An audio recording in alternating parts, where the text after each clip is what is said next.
هنيئا للبطل المغربي عماد بوشجدة بالتتويج بميدالية ذهبية في سباق 800 متر.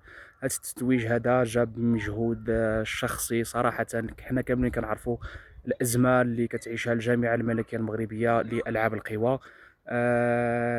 شيء مؤسف أن بطولة العالم لألعاب القوى وكنشاركوا فقط ب10 ديال الرياضيين، وهاد 10 هادو كلهم في الجري، يعني حتى شي رياضي من المغرب ما كاينش في رياضة رمي الجلة أو القفز الطولي أو القفز العلوي أو رمي الجلة، أو يعني جميع الرياضات ديال ألعاب القوى المغرب غائب فيها باستثناء الجري، ومشاركين فقط ب10 ديال العدائين.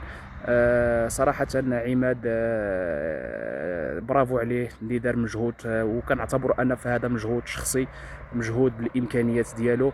أما الجامعة الملكية المغربية فصراحة يجب إعادة النظر في الطريقة ديال التدبير ديالها. تحياتي للجميع.